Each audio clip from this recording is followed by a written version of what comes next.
to hack your mind. To reach one's professional goals, one needs to come up with a plan. Even though we all know this, we often let the things in our daily lives take our attention away, which makes it hard to make changes when they are needed. Putting together a good personal development strategy can help you see the big picture by breaking your main goal into smaller, more manageable goals. It can also give you a roadmap for how to reach your goals. You'll be able to carefully choose between options and see how your choices affect your progress towards your goals. So if you're ready to start working on your future right now, here are the 9 steps for the personal development plan you can choose. Step 1. Figure out who you really are and what makes you passionate. Alan Levine, a time management expert, once said that planning is bringing the future into the present so that action can be taken right away. Before you can move on to the next step, you need to think about where you want to go.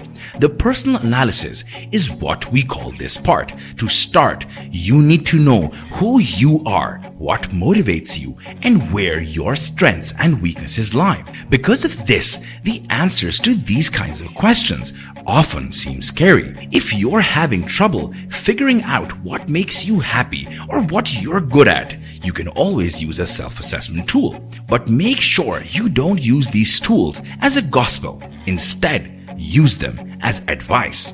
Step 2. Make SMART goals. To start making a plan for your own personal growth, you must first decide what your goals are. What do you think your life will be in 5 years? What do you think is the most important thing for your life? Are you someone whose career is important to them, or would you rather focus on something else? These questions don't have a right or wrong answer. Describe what you think are the most important things in your life. These are the goals or the things you want to accomplish in your life. Step 3. Make sure you have the skills for your goals. Have you got the skills you need to do what you set out to do? This part of the strategy is where you work on getting better at what you do. Don't lose sight of what you need. Is there anything you should change about the way you do things? You may have high hopes for yourself that aren't realistic. Take some time to think about how far you have come. It might seem like you still have a long way to go, but when you think about everything you've already done, you'll be amazed at how far you've actually come.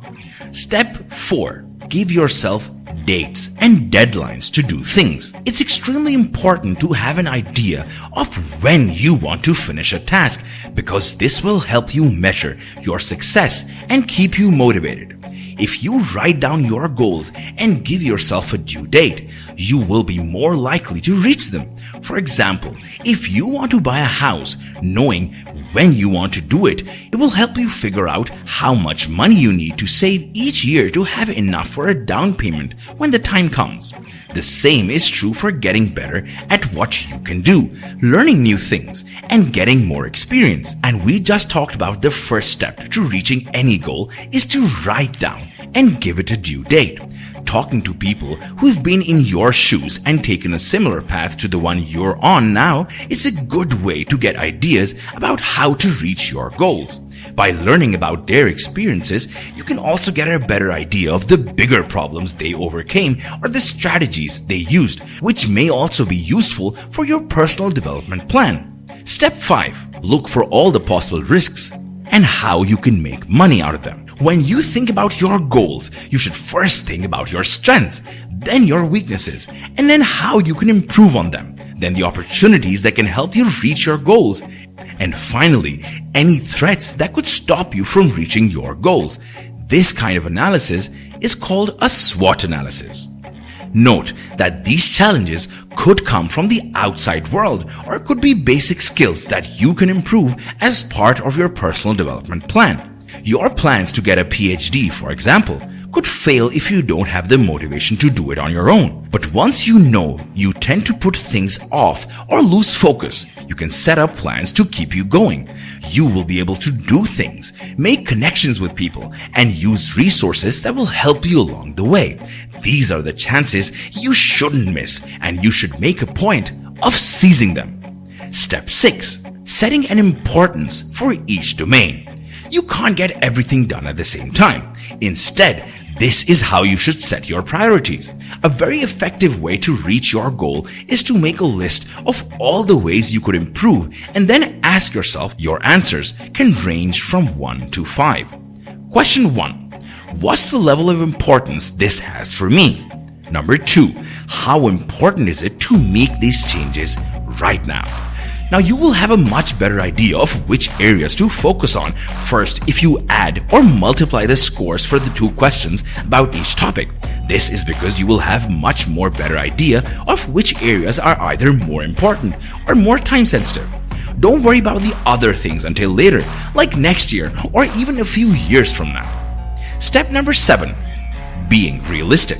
Now that you know what you want your future to look like and what steps you need to take to get there, it's time to put your plan into action and start getting better at what you do.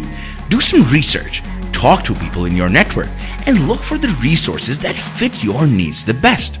Whether it's a course, a book, a seminar, or coaching, make sure to carefully look at all of your options and choose the one that will serve you and your needs the best. Step 8. Ask for support. Do you need help figuring out how to apply for a test or how to make a budget? Use the resources that your network gives you. People who can be in this group include friends, family, co-workers, and even financial advisors. Simply put, you don't have to do all of the tasks on your own. Do you need a little more time to work on your PhD applications? You should ask your partner to watch the kids or make you dinner.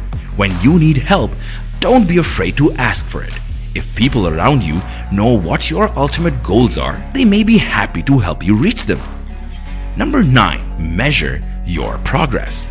Now, the best way to keep yourself motivated is to take stock of how far you've come with your plan for personal growth. Find a way to keep track of how far you've come. One way to do this is to use a checklist, a digital planner, for example. You could also give yourself a reward every time you do something that gets you closer to your goal. These can be simply milestones. When you keep a track of your progress, you give yourself a chance to rethink the goal you have for your own growth. Is there something you could change that could make things better?